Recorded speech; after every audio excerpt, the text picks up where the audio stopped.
أشهد أن لا إله إلا الله أشهد أن محمدا رسول الله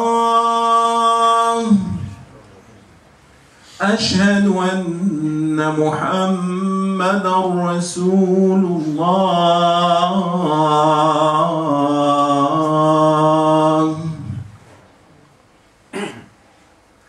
حي على الصلاة حي على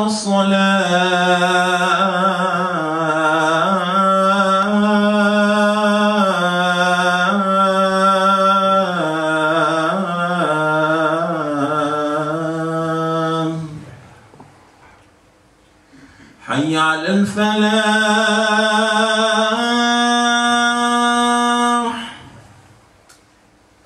حي على الفلاح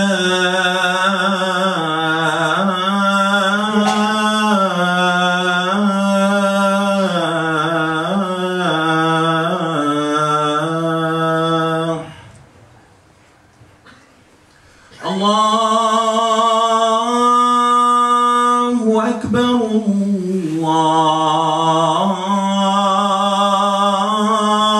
الله أكبر لا إله إلا الله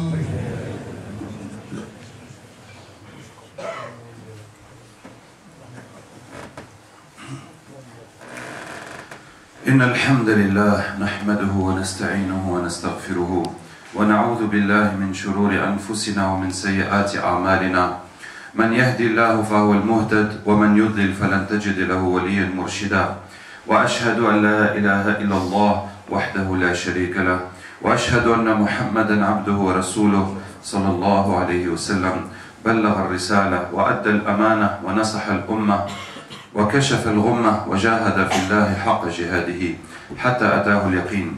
Mes frères, mes sœurs, aujourd'hui, Inch'Allah, nous allons parler de l'unité des musulmans.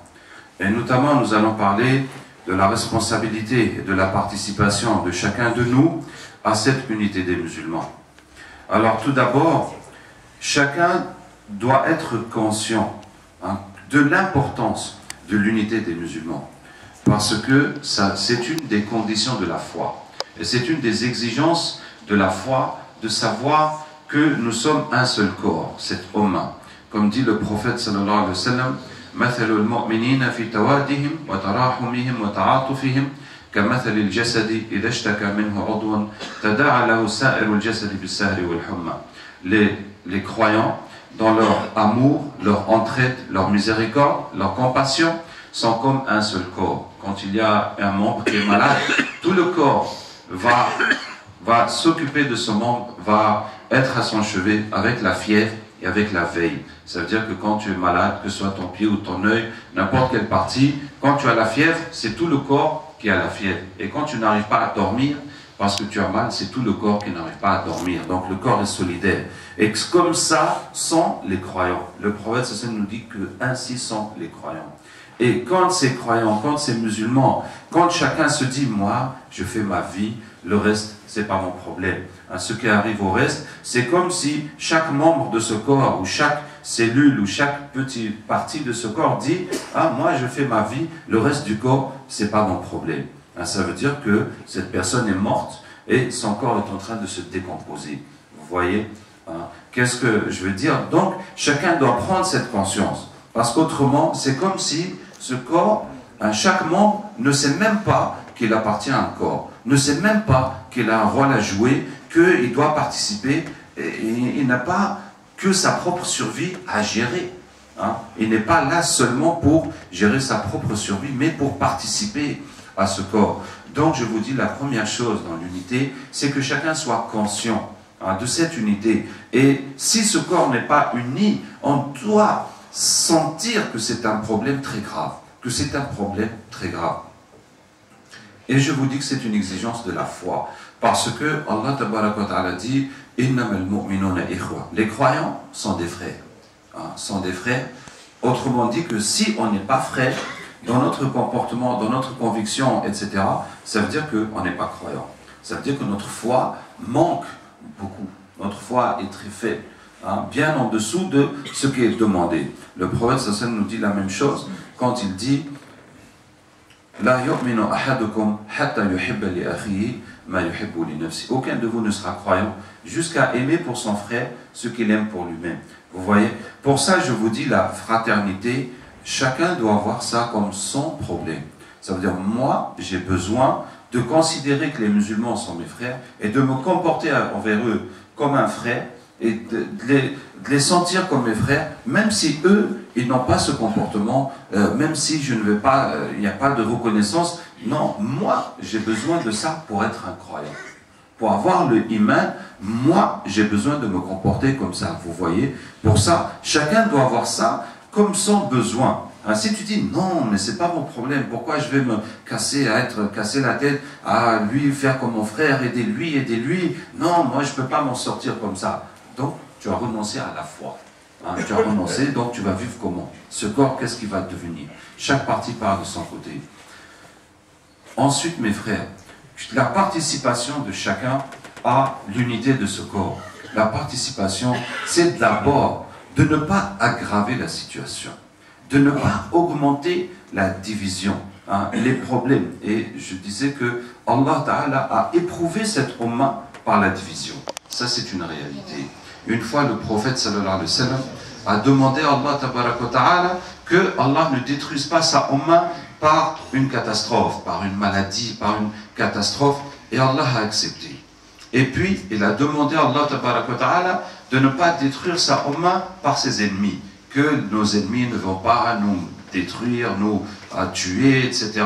Et Allah a accepté. Et puis il a demandé à Allah Ta'ala de ne pas faire que leurs forces s'exercent les uns contre les autres, qu'ils ne se combattent pas les uns contre les autres, etc. Et Allah n'a pas accepté. Vous voyez? Et Allah n'a pas accepté cette demande du prophète sallallahu alayhi wa sallam. Donc, notre épreuve, ou une des grandes épreuves de cette umma, c'est la division. La division qui peut aller jusqu'à s'entretuer. Comme on voit ça dans plusieurs pays, malheureusement, ou sinon qui peut aller jusqu'à se traiter de mécréant. Et c'est très grave, puisque le prophète sallallahu alayhi wa sallam a dit, celui qui dit à son frère que tu es mécréant, qu'Allah nous en préserve, c'est forcément un des deux. C'est forcément un des deux. Donc si ce qu'il dit c'est faux, cette parole va se retourner sur la personne qui l'a dite. Et qui peut aller moins que ça dans les insultes, les divisions, etc. Qu'Allah Ta'ala nous aide et nous réveille. Donc je disais que nous souffrons, et je pense que tout le monde a pu le constater, énormément de la division. Donc la première chose à faire, mes frères, c'est de ne pas empirer cette division. En faisant quoi? En faisant attention à ces paroles. À ces paroles, Allah Ta'ala dit وَقُلْ لِعِبَادِ يَقُولُ الَّتِي هِيَ أَحْسَنُ إِنَّ الشَّيْطَانَ يَنْزَغُ بَيْنَهُمْ إِنَّ الشَّيْطَانَ كَانَ لِلْإِنسَانِ عَدُوًّا مُبِينًا. Dis à mes serviteurs de dire la meilleure parole, car Shaitan essaie de provoquer des problèmes entre eux, car Shaitan est l'ennemi évident de l'homme. Donc Shaitan, c'est son travail, et à travers des petites paroles ou des grosses paroles, ça va empirer les problèmes, ou même ça va créer les problèmes. Et Shaitan met un goût dans la médisance et dans les histoires qu'on écoute, qu'on répète, etc., pour que ça grandisse. Je vais vous donner un exemple. Une fois, j'étais dans un pays, et il y a eu un désaccord entre deux responsables musulmans, entre deux grands imams de ce pays, et il y avait un journal islamique qui a raconté ça, et tout le monde s'attroupe, regardez, il a dit ça, l'autre a dit ça, l'autre a fait ça, et tout ce qu'il y a dans le journal islamique, de Coran, de hadith, de Torah, de fiqh, d'histoire, de choses intéressantes, personne ne s'intéressait plus à ça. Et maintenant chacun va dire, oui, tu as entendu répéter, subhanallah, ce problème entre deux personnes, si c'était resté entre eux, ça pouvait se régler très simplement. Maintenant que c'est devenu un problème national, ou je ne sais pas jusqu'où, vous voyez que ça complique Hein, et toi, qui es un simple musulman, comme tous les musulmans, et tu es en train de dire, oui, l'autre imam a tort, l'autre imam a raison, pourquoi il fait ça, ça ce n'est pas islamique, subhanallah. Donc voilà que nous ne respectons plus nos dirigeants et nos aînés et nos devanciers dans l'islam. Donc qu'est-ce qu'on va devenir? Qu'est-ce qu'on va devenir? N'importe qui peut critiquer les imams et les savants et les gens qui sont responsables de l'islam. Donc qu'est-ce qu'on va devenir? Est-ce que vous voyez? On a mieux à faire de s'occuper à soi-même. Alors une fois, Abdullah ibn Abbas radiallahu anhuma a entendu quelqu'un à la Mecque devant la Kaaba critiquer les Sahaba. Vous voyez la fitna? Alhamdulillah, aujourd'hui, alhamdulillah, nous ne connaissons pas ça. Bon, il y a d'autres endroits où il y a encore ça. Alhamdulillah, nous ne connaissons pas ça. Et quand nous entendons ça, mais c'est terrible, critiquer les Sahaba. Subhanallah. Et pourtant, voilà, c'était la fitna, parce que Allah doit éprouver chacun. Allah ta'ala dit, est-ce que les gens pensent qu'on va les laisser dire, nous sommes croyants sans les éprouver? Il faut des épreuves pour distinguer les véridiques et les faux. Et justement, ce qui s'est passé au temps des Sahaba, on sait qu'il y a eu des grandes victoires, des victoires contre les Perses et les Byzantins, les Romains, et des populations entières se sont converties à l'islam. Et ces populations, il faut qu'ils passent aussi par les épreuves. Et les épreuves sont venues à travers les sectes. Voilà. Et le prophète sallam a décrit les gens qui sont les Khawarij, qu'ils rentrent dans l'islam, ils en ressortent comme une flèche qui traverse un gibier. Ils sont sortis comme ils sont rentrés. Ils sont devenus musulmans. Voilà qu'ils critiquent les Sahaba. Voilà qu'ils disent que Ali est kafir, Allahu Akbar, etc. Et donc, Sayyidina Abdullah ibn Abbas, quand il a entendu ça, il lui a dit, écoute, Allah a partagé les musulmans en 3 groupes. Le premier groupe, c'est les muhajirin.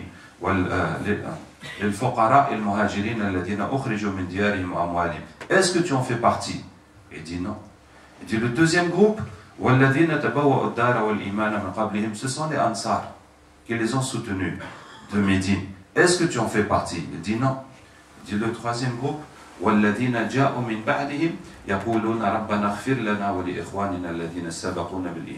ceux qui sont venus après eux disent, Seigneur, pardonne-nous et à nos frères qui nous ont précédés dans la foi. Et ne mets pas dans nos cœurs de mauvais sentiments pour les croyants. Ouais. Donc, si tu ne fais pas partie des premiers qui ont lutté, qui ont sacrifié, qui ont vécu les moments les plus durs, les plus pénibles pour construire l'islam, et tu es venu trouver que tout est prêt et que, mashallah, la mosquée est là, etc., etc., et toi, tu n'as rien apporté à l'islam et tu viens critiquer ceux qui ont fait le travail, donc là, ça veut dire qu'il n'y a plus de place pour toi dans l'islam. Parce que voilà les 3 catégories. Si tu ne fais pas partie des premiers, tu dois être de ceux qui les aiment et qui prient pour eux et qui les bénissent, puisque c'est grâce à leur effort que toi tu es dans l'islam, par la grâce d'Allah. Et donc, cet homme, quand Abdullah ibn Abbas lui a dit ça, il a pleuré et puis il a refait la shahad. Parce qu'il a vu l'erreur qu'il a faite. Qu'Allah nous aide et nous guide et nous pardonne.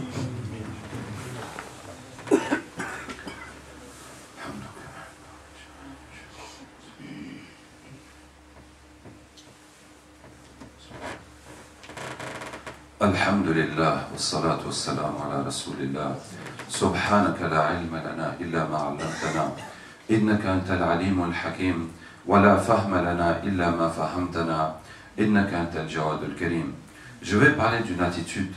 Quand on voit le mal, le prophète sallallahu alayhi wa sallam a dit, Man ra'a minkum munkaran falyughayyirhu biyadihi fa in lam yastati' fa bilisanihi fa in lam yastati' fa biqalbihi. Celui d'entre vous qui voit un mal, qui le change par sa main, s'il ne peut pas par sa langue, s'il ne peut pas par son cœur. Et telle est la foi la plus faible. Ça veut dire quand on voit quelque chose qui ne va pas, et mashallah, il y a beaucoup de choses qui ne vont pas chez les musulmans. Donc, le prophète nous dit quoi? De le changer. De le changer. Et de le changer, ce n'est pas faire un scandale, parler, etc., sans résultat. C'est-à-dire faire quelque chose qui va apporter un changement positif. De le changer. Faire quelque chose pour le changer. Et vous voyez, mes frères, que si on essaie de comparer ce hadith à notre réalité et tout le mal que nous voyons tous les jours, Mais tu vas dire, mais qu'est-ce que je peux faire, hein? Par exemple, on voit des femmes qui ne sont pas voilées, on voit plein de choses, je ne vais pas vous raconter. On vit tous dans cette société. Hein? Et tu dis, qu'est-ce que tu vas faire, hein? Mais justement, le prophète sallallahu dit, la yuhaqqiranna ahadukum nafsah, ne te méprise pas, ne te sous-estime pas, ne te sous-estime pas. Parce qu'Allah dit, inni ja'ilun fil ardi khalifa, je vais mettre un calife sur terre. Hein? Allah nous a mis pour le représenter et pour exécuter sa volonté. Et Allah a mis un potentiel en l'homme. Allah a mis en l'homme un potentiel. Hein? Je vais essayer de vous donner des exemples comment on peut faire beaucoup de choses. Par exemple, j'étais une fois à l'université d'arabe et on avait un cours d'islamologie. Et la professeure, un cours d'islamologie, elle ne fait que critiquer l'islam du début jusqu'à la fin. Raconter des histoires abracadabrantes sur l'islam. Hein? C'était terrible. Et j'étais là au premier rang et je me demandais comment faire, comment gérer cette situation. Subhanallah. Et quand il y a des frères qui sont un peu motivés pour lui dire non madame, c'est pas comme ça, elle va les briser, les humilier, tout, devant tout le monde. Hein? Donc, vraiment, c'était une situation, ce n'était pas évident à gérer. Alors, j'ai noté tout ce qu'elle dit de faux sur l'islam. Je suis rentré chez moi, j'ai écrit un corrigé, ça veut dire elle a dit ça, c'est comme ça, elle a dit ça, en fait c'est comme ça. Et j'ai fait une 50aine de photocopies, et je suis venu le lendemain, j'ai distribué ça dans toute la classe. Vous voyez? Alors que la prof n'est pas là. Et voilà. Donc, une action, mashallah, et puis simple, j'ai fait ça toute l'année, par la grâce d'Allah. À la fin de l'année, j'ai saisi ces corrigés, et puis je les ai imprimés, puis l'année suivante, les nouveaux qui venaient en première année, dès la première séance, je leur ai distribué. Comme ça, ils vont suivre pendant toute l'année les erreurs avec le corrigé. Et puis, j'ai pu contacter des frères qui sont d'autres facs qui enseignent l'arabe, et c'est le même problème de l'islamologie, pour leur donner ça. Bon, ce n'est qu'un petit exemple pour vous dire que tu peux faire quelque chose. Hein? Et on a une multitude d'exemples. Une multitude. Je vous donne un autre exemple parce que ça me prend j'étais exposé à des situations de zina, qu'Allah Ta'ala nous en préserve, hein, de fornication. Et ça a été tellement banalisé, tellement accepté chez les gens, c'était révoltant. C'était révoltant de voir ça. Et je me demandais comment faire. Jusqu'à ce qu'un frère m'a dit que, oui, tu peux venir chez nous en faire la Jumu'ah. J'ai dit, je vais faire une Jumu'ah sur le zina. Et puis, j'ai contacté des frères de la radio islamique, là où j'étais, et eux, ils diffusent chaque Jumu'ah un prêche d'une mosquée. Donc, ils sont venus, ils ont enregistré le prêche et ils l'ont diffusé à la radio. Voilà. Hein, maintenant, c'est enregistré, ça peut repasser à la radio à tout moment. Mais c'est pour vous dire que, voilà, le fait qu'Allah a pu transmettre cette parole à des centaines de milliers de gens. Vous voyez, ce n'est pas que le problème a été réglé, mais on a fait quelque chose. Hein. Et pourquoi je vous dis ça? Parce que les gens qui ne font rien, et qui ne font que regarder, et qui sont passifs, hein, c'est là que ta foi va mourir. C'est là que ta foi va mourir. Parce que le jour que tu vois un mal, et que ça te fait mal au cœur, et tu ne fais rien, la prochaine fois, ça va te faire moins mal au cœur. La prochaine fois, ça va te faire moins mal, jusqu'à ce que tu trouves ça normal. Et là, ça veut dire que la foi est sortie de ton cœur. Excusez-moi, c'est le prophète qui dit qu'après ça, il n'y a plus un atome de foi dans le cœur.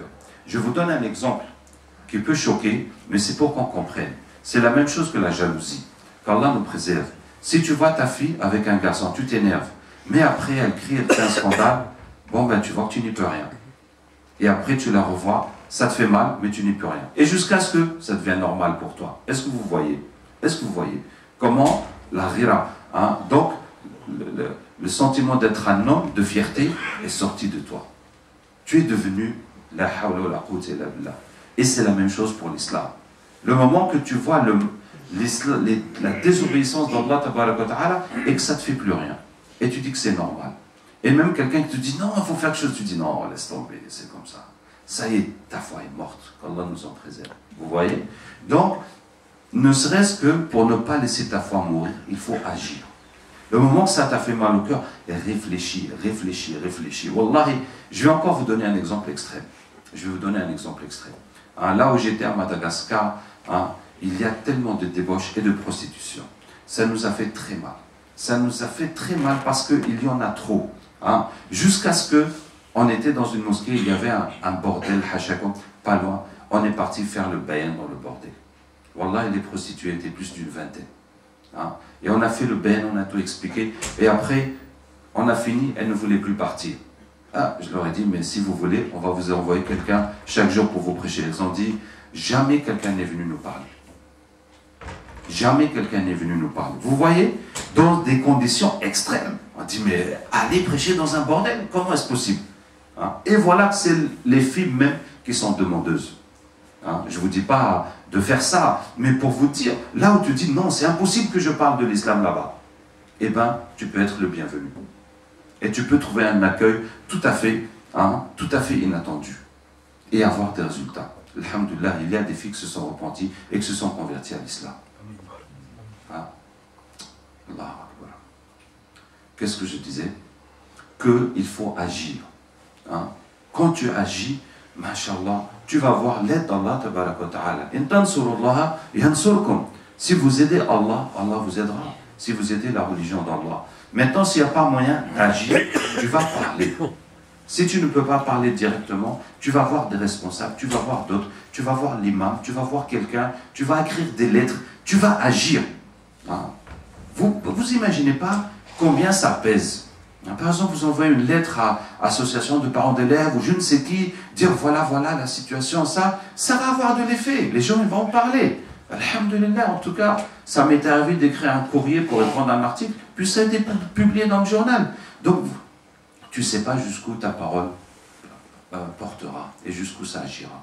Et s'il n'y a même pas moyen de parler, tu vas faire Dora, mes frères. Hein, qu'il le change par son cœur, le prophète sallallahu m'a dit. Et le changer par son cœur, ce n'est pas juste pour la forme qu'on va faire Dora. Non, c'est pour le changer. C'est pour le changer. Ça veut dire que tu ne dois pas sous-estimer la valeur de ton Dora. Hein? Et tu as vu ça? Va prier, demande à Allah Ta'ala. Tu peux renforcer le Dora en lisant Surat Yasin, en jeûnant, en te levant la nuit pour prier. Demande à Allah Ta'ala de changer cette situation. C'est ça. Et c'est ça, ce dernier point qui va sauver ton cœur. Au moins, quand tu vas demander, supplier, demander à Allah Ta'ala de changer ça, au moins tu as sauvé ton cœur. Hein, tu as sauvé que dans ton cœur, tu n'acceptes pas ça. Et tu n'acceptes pas ça. Et tu veux que ça change. Et tu as fait ton possible pour que ça change. Et Inch'Allah, Allah va ouvrir les voies. Tu ne peux pas t'imaginer comment Allah peut faire que tu rencontres quelqu'un, justement, qui est responsable dans ce domaine, et tu vas lui transmettre ton souci, et puis ça pourra donner des résultats. Qu'Allah nous aide. Et donc, je disais, le Torah, je reviens à l'unité de la Ummah. Quand on voit quelque chose qui ne va pas chez les musulmans et qui divise les musulmans, le minimum qu'on puisse faire, c'est des Torahs. C'est des Torahs. Et toujours penser du bien, hein, des frères et des sœurs, des gens. Et vous savez, les rumeurs, quand on dit que lui comme ça, à 90%, c'est faux. À 90%, c'est faux. Et le prophète sallallahu dit il suffit à quelqu'un comme mensonge de répéter tout ce qu'il entend. Donc si tu répètes ce qu'on te dit, tu es un gros menteur. Le prophète sallallahu m'a dit. Parce que dans ce que tu entends, la plupart des choses, c'est des mensonges. Donc si tu répètes, toi-même, tu es devenu un menteur. Parce que tu répètes des mensonges. Est-ce que vous voyez, hein? Il faut apprendre à dire que la vérité. Qu'Allah nous aide. Hein? On dit les gens sont comme ça. Quels gens? C'est des rumeurs, c'est des blabla. Hein? Avoir des faits précis, répéter des faits précis. Qu'Allah Ta'ala nous aide et nous guide et nous pardonne. Allahumma lakal hamdu kama yanbaghi li jalali wajhika wa 'azimi sultanik. اللهم صل وسلم وبارك على سيدنا محمد وعلى آله وصحبه أجمعين. ربنا تقبل منا إنك أنت السميع العليم وتب علينا إنك أنت التواب الرحيم. اللهم فقهنا في ديننا وبصرنا بعيوبنا واشغلنا بعيوبنا عن عيوب غيرنا. اللهم انفعنا بما علمتنا وعلمنا ما ينفعنا وزدنا علما يا أرحم الراحمين. اللهم اغفر لنا ما قدمنا وما أخرنا وما أعلنا وما أسررنا وما أنت أعلم به منا. اللهم ارحمنا بترك المعاصي أبدا ما أبقيتنا. اللهم راجع بالأمة إلى الدين وانشر هدايتك في العالمين. اللهم أصلح لنا ديننا الذي هو عصمة أمرنا، وأصلح لنا دنيانا التي فيها معاشنا، وأصلح لنا آخرتنا التي إليها معادنا، واجعل الحياة زيادة لنا في كل خير والموت راحة لنا من كل شر.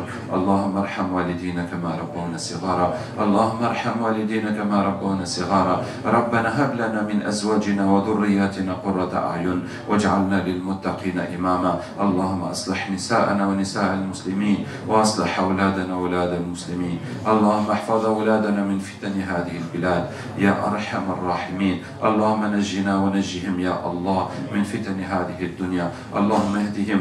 اللهم أحينا في طاعتك وتوفنا في رضاك. اللهم اجعل خير عمرنا آخره، وخير أعمالنا خواتيمها، وخير أيامنا يوم نلقاك فيه يا أرحم الراحمين. وصل اللهم وبارك وسلم على سيدنا محمد وعلى آله وصحبه أجمعين، والحمد لله رب العالمين.